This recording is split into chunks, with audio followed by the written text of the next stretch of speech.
The book of Deuteronomy, chapter 7 and chapter 8. When the Lord your God brings you into the land you are about to enter and occupy, he will clear away many nations ahead of you. The Hittites, Girgashites, Amorites, Canaanites, Perizzites, Hivites, and Jebusites. These 7 nations are greater and more numerous than you. When the Lord your God hands these nations over to you and you conquer them, you must completely destroy them. Make no treaties with them and show them no mercy. You must not intermarry with them. Do not let your daughters and sons marry their sons and daughters, for they will lead your children away from me to worship other gods. Then the anger of the Lord will burn against you, and he will quickly destroy you. This is what you must do. You must break down their pagan altars and shatter their sacred pillars, cut down their Asherah poles and burn their idols. For you are a holy people who belong to the Lord your God. Of all the people on the earth, the Lord your God has chosen you to be his own special treasure. The Lord did not set his heart on you and choose you because you were more numerous than other nations, for you were the smallest of all nations. Rather, it was simply that the Lord loves you. Let's say that again. Rather, it was simply that the Lord loves you, and he was keeping the oath he had sworn to your ancestors. That is why the Lord rescued you with such a strong hand from your slavery and from the oppressive hand of Pharaoh, king of Egypt.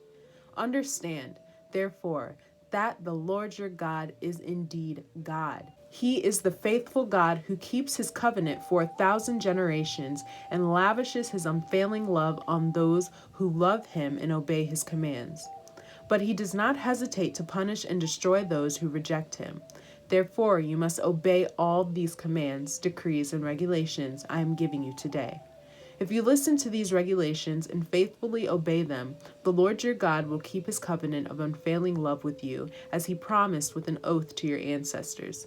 He will love you and bless you, and he will give you many children. He will give fertility to your land and your animals. When you arrive in the land he swore to give your ancestors, you will have large harvests of grain, new wine and olive oil, and great herds of cattle, sheep, and goats. You will be blessed above all the nations of the earth. None of your men or women will be childless, and all your livestock will bear young. And the Lord will protect you from all sickness. He will not let you suffer from the terrible diseases you knew in Egypt, but he will inflict them on all your enemies. You must destroy all the nations the Lord your God hands over to you. Show them no mercy, and do not worship their gods, or they will trap you. Perhaps you will think to yourselves, how can we even conquer these nations that are so much more powerful than we are? But don't be afraid of them. Just remember what the Lord your God did to Pharaoh and to all the land of Egypt. Remember the great terrors the Lord your God sent against them. You saw it with your own eyes. And remember the miraculous signs and wonders and the strong hand and powerful arm with which he brought you out of Egypt. The Lord your God will use this same power against all the people you fear. And then the Lord your God will send terror to drive out the few survivors still hiding from you. No, do not be afraid of those nations, for the Lord your God is among you, and he is a great and awesome God. The Lord your God will drive those nations out ahead of you little by little. You will not clear them away all at once. Otherwise, the wild animals would multiply too quickly for you. But the Lord your God will hand them over to you. He will throw them into complete confusion until they are destroyed. He will put their kings in your power, and you will erase their names from the face of the earth.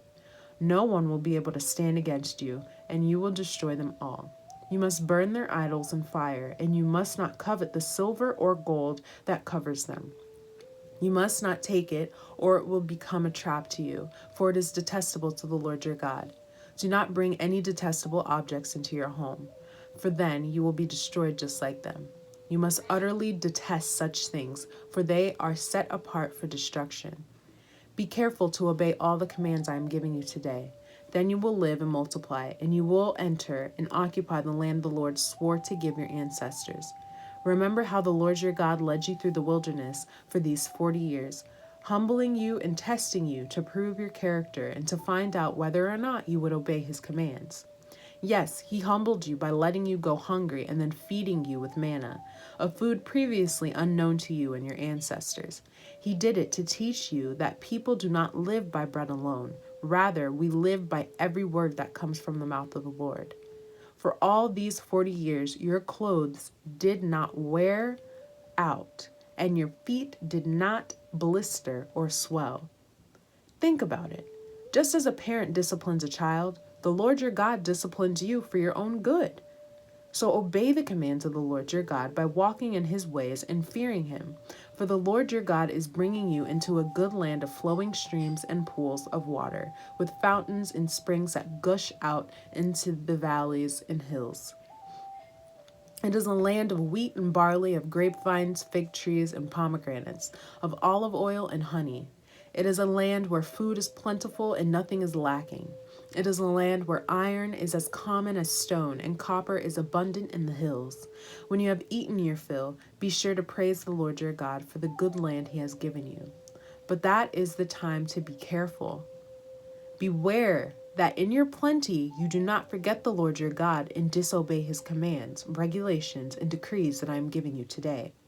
For when you have become full and prosperous and have built fine homes to live in, and when your flocks and herds have become very large, and your silver and gold have multiplied along with everything else, be careful. Do not become proud at that time and forget the Lord your God, who rescued you from slavery in the land of Egypt. Do not forget that he led you through the great and terrifying wilderness with its poisonous snakes and scorpions, where it was so hot and dry. He gave you water from the rock. He fed you with manna in the wilderness, a food unknown to your ancestors. He did this to humble you and test you for your own good. He did all this so you would never say to yourself, I have achieved this wealth with my own strength and energy. Remember the Lord your God. He is the one who gives you power to be successful in order to fulfill the covenant he confirmed to your ancestors with an oath. But I assure you of this, if you ever forget the Lord your God and follow other gods, worshiping and bowing down to them, you will certainly be destroyed. Just as the Lord has destroyed other nations in your path, you will also be destroyed if you refuse to obey the Lord your God. The book of Luke, chapter 7, verses 36 through 50. One of the Pharisees asked Jesus to have dinner with him, so Jesus went to his home and sat down to eat. When a certain immoral woman from that city heard he was eating there, she brought a beautiful alabaster jar filled with expensive perfume. Then she knelt behind him at his feet, weeping. Her tears fell on his feet, and she wiped them off with her hair. Then she kept kissing his feet and putting perfume on them. When the Pharisee who had invited him saw this, he said to himself, if this man were a prophet, he would know what kind of woman is touching him. She's a sinner. Then Jesus answered his thoughts. Simon, he said to the Pharisee, I have something to say to you. Go ahead, teacher, Simon replied. Then Jesus told him this story. A man loaned money to two people, 500 pieces of silver to one and 50 pieces to the other. But neither of them could repay him. So he kindly forgave them both, canceling their debts. Who do you suppose loved him more after that? Simon answered, I suppose the one whom he canceled the larger debt? That's right, Jesus said. Then he turned to the woman and said to Simon, look at this woman kneeling here. When I entered your home, you didn't offer me water to wash the dust from my feet, but she has washed them with her tears and wiped them with her hair. She didn't greet me with a kiss, but from the time I first came in, she has not stopped kissing my feet. You neglected the courtesy of olive oil to anoint my head, but she has anointed my feet with rare perfume. I tell you, her sins, and they are many, have been forgiven, so she has shown me much love. But a person who is forgiven little shows only little love. Then Jesus said to the woman, your sins are forgiven. The men at the table said among themselves, who is this man that he goes around forgiving sins? And Jesus said to the woman, your faith has saved you. Go in peace.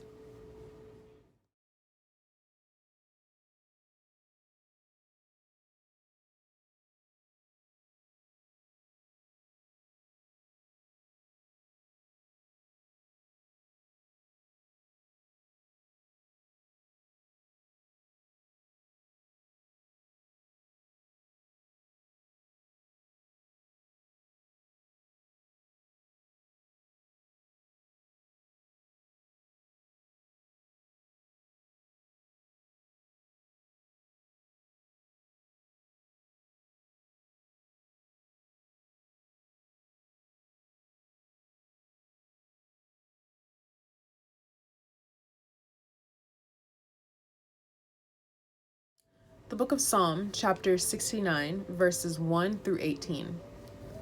Save me, O God, for the flood waters are up to my neck. Deeper and deeper I sink into the mire. I can't find a foothold. I am in deep water, and the floods overwhelm me. I am exhausted from crying for help. My throat is parched. My eyes are swollen with weeping, waiting for my God to help me. Those who hate me without cause outnumber the hairs on my head. Many enemies try to destroy me with lies, demanding that I give back what I didn't steal. O God, you know how foolish I am. My sins cannot be hidden from you. Don't let those who trust in you be ashamed because of me. O sovereign Lord of heaven's armies, don't let me cause them to be humiliated, O God of Israel. For I endure insults for your sake. Humiliation is written all over my face. Even my own brothers pretend they don't know me. They treat me like a stranger. Passion for your house has consumed me, and the insults of those who insult you have fallen on me. When I weep and fast, they scoff at me. When I dress in burlap to show sorrow, they make fun of me.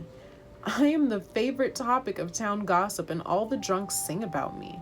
But I keep praying to you, Lord, hoping this time you will show me favor. In your unfailing love, O God, answer my prayer with your sure salvation. Rescue me from the mud. Don't let me sink any deeper. Save me from those who hate me and pull me from these deep waters. Don't let the floods overwhelm me, or the deep waters swallow me, or the pit of death devour me. Answer my prayers, O Lord, for your unfailing love is wonderful. Take care of me, for your mercy is so plentiful. Don't hide from your servant. Answer me quickly, for I am in deep trouble. Come and redeem me. Free me from my enemies. The book of Proverbs, chapter 12, verse 1. To learn, you must love discipline. It is stupid to hate correction.